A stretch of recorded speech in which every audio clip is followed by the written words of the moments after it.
slow up, no I don't take shit. I got no love for the fakeness. If you wanna play tough and wanna hate this, I'll always show up. I don't ever slow up, no I don't take shit. I got no love for the fakeness. If you wanna play tough and wanna hate this, I'll always show up and make a statement. I don't ever slow up, no I don't take shit. I got no love for the fakeness. If you wanna play tough and wanna hate this, I'll always show up and make a statement. Everything I do so instinctive and so passionate. Every word I move so descriptive like an adjective. I got a vendetta against people who patented being negative when you should be getting after it. I got facts over tracks, this and that. Spitting slow, spitting fast. I could roast, I could gas. Think I'm okay at last, but I don't know if that can erase all the past. And the pettiness, a reflection of the emptiness. Hilarious, you think you're worth my time, you're delirious. Mysterious, because you hide behind a fake exterior. Inferior, you know I'll always be a bit superior. Get off of me, this ain't no humble brag. I want you to hear words, you can say them back. I want you to feel free from the chains at last, and to believe in what you got, it was built to last, yeah. Now that I've been put through hell, I never got anyone's help. I had to do it all myself. I don't ever slow up, no I don't take shit. I got no love for the fakeness. If you wanna play tough and wanna hate this, I'll always show up and make a statement. I don't ever slow up, no I don't take shit. I got no love for the fakeness. If you wanna play tough and wanna hate this, I'll always show up and make a statement. Gonna learn the consequence of being incompetent. Mental health is confidence, dreams and some modestness. I'm not here to save the day, that's for you to take away. I could play a million mind games, but instead I say something not illogical, something that is topical. Rub it on and watch it go, make yourself unstoppable. Dreams are irresponsible, but they're always possible. If you just believe, you could be so remarkable. Thoughts in my head, a collage and they spread. I'll be great one day, going off of my meds. No, I'm not giving up, no, I'm not giving in. I will make it to the top, taking off in the wind. I gotta make it, I'm saving every day to taste it. I'm patient, but my mind, it can hardly take it. I'm chasing a dream that I've had for several ages. A vacant, modern kingdom for the taking. Now that I've been put through hell, I never got anyone's help. I had to do it all myself. I don't ever slow up, no I don't take shit. I got no love for the fakeness. If you wanna play tough and wanna hate this, I'll always show up and make a statement. I don't ever slow up, no I don't take shit. I got no love for the fakeness. If you wanna play tough and wanna hate this, I'll always show up and make a statement. I don't ever slow up, no I don't take shit. I got no love for the fakeness. If you wanna play tough and wanna hate this, I'll always show up.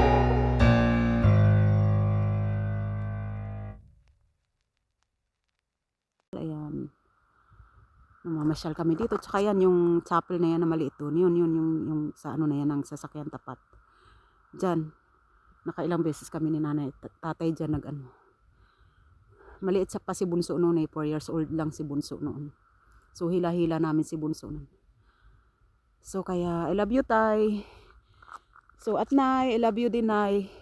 Kung minsan talagang nakakapagsungit tayo sa mga magulang natin, kasi hindi dahil galit tayo sa mga magulang natin, kundi yung ibang mga kapatid natin is pasaway. So siyempre ang mga magulang naman, kahit nahihirapan sila dahil sa matigas ang ulo ng ibang kapatid, is siyempre natural, hindi naman nila yun matiis kahit na sila na hirap na sila. So tinitiis na lang nila yung, kumbaga tinitiis na lang nila yung sama ng loob, kasi nga siyempre yun sinasabi na dahil anak sila. Pero dapat tayo rin na mga mga anak, dapat alam rin natin kung sumasakit ba yung ulo ng mga magulang natin sa atin. Kasi ang mga magulang, humahaba lang yung buhay nila kapag tayo mismo mga anak is positive tayong namumuhay araw-araw. Ibig sabihin kasi ng positive araw-araw na namumuhay is yung namimintin natin ang buhay natin na maayos. Ibig sabihin nakakabayad tayo ng sarili nating bills, nakakabayad tayo ng maayo, ng on time, yung bang hindi tayo lubog sa utang, ganyan. Kasi kapag lubog tayo sa utang, siyempre ano din yan sa mga magulang eh, di ba? Kumbaga parang dinadamdam din nila yun eh. So kailangan is stable ang buhay natin. Ibig sabihin, kung minsan is medyo kapos yung pera. So, ano na lang, bawas na lang tayo dun sa mga lakwatsa, sa mga binibili-bili natin ng mga ano na yan, ng mga gamit na hindi naman talagang kailangan. So, yung kailangan lang, yun lang, doon lang tayo mag-concentrate. Yung hindi naman, saka na lang, pag-ipunan na lang muna bago bilhin. Kagaya ko, pag may mga damit akong gusto, yung nakikita ko na gusto ko talaga, minsan, gusto kong bilhin, pero sabi ko, pag-ipunan ko na lang ito. Pag nakaipon ako, bilhin ko. Kung nandyan pa siya, pero alam nyo guys, madalas lang kasi yung mga damit na gusto kong bilhin. Sa kaipon ko, dahil matagal ako na kapag ipon, pag binalikan ko, wala na.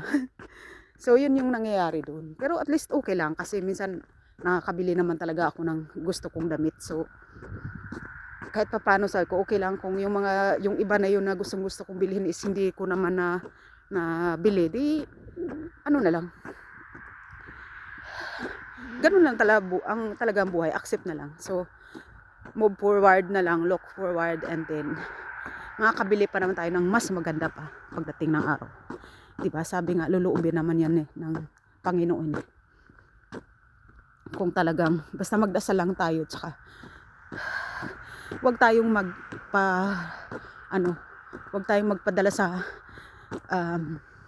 hina ng loob at saka sa kunting problema na madaan sa buhay. Kasi diba ang sabi nga life is high and lows.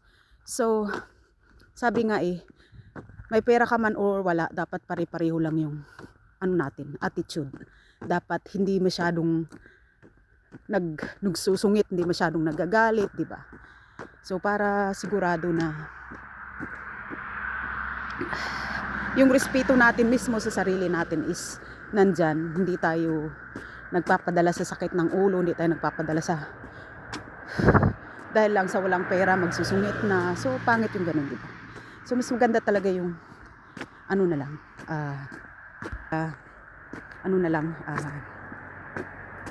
tawag dito, medyo pigilin na lang natin yung ating bad attitudes. Itago na lang natin. Kaya ako sumasayaw-sayaw sa mga kung saan-saan, bundok, dagat, tubig, o kung saan-saan man sa bahay, kusina, kung saan man. Kasi at least, hindi tayo mas nababawasan natin yung pagsusungit natin sa bahay, lalo na sa mga bata. Pero ako talaga guys, talagang pinag-aaralan ko na hindi ako magsusungit, kasi lalo na sa trabaho at siyempre sa bahay din, kasi di ba sa bahay yung mga mahal natin sa buhay is sila yung mga kasama natin. So kailangan mas maganda kung hindi tayo nagsusungit, kasi minsan hindi rin nila tayo naiintindihan, hindi akala nila masamang tao tayo kasi nagsasalita tayo ng ganun or nagsusungit tayo. So mas maganda na lang na pigilin natin kung ano man yung dahilan, dahil mas maganda idaan na lang natin sa sayaw, sa kunting biruan, ayan, good vibes lang, para siguradong wala tayong taong masusungitan. So, grabe, ang lamig-lamig,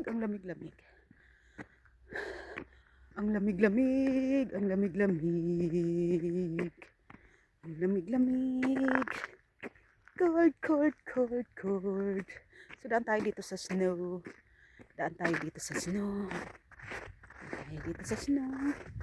Yan.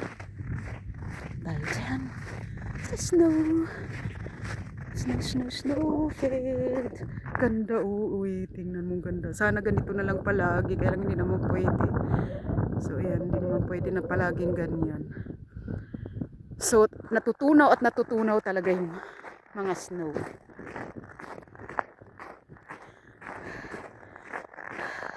Unti-unti talaga yan silang natutunaw araw-araw, hanggang sa mag brown na. Ayan, diba? Ganda, puro snow, white paradise, white paradise.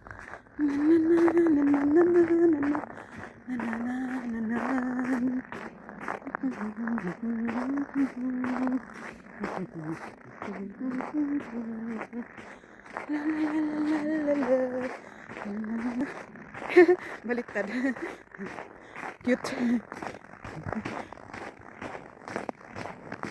Minsan sa face at minsan naman sa mga paa natin. Na, na, na, na, na, na, na, na, na. Snow, snow, snow. Snow, snow.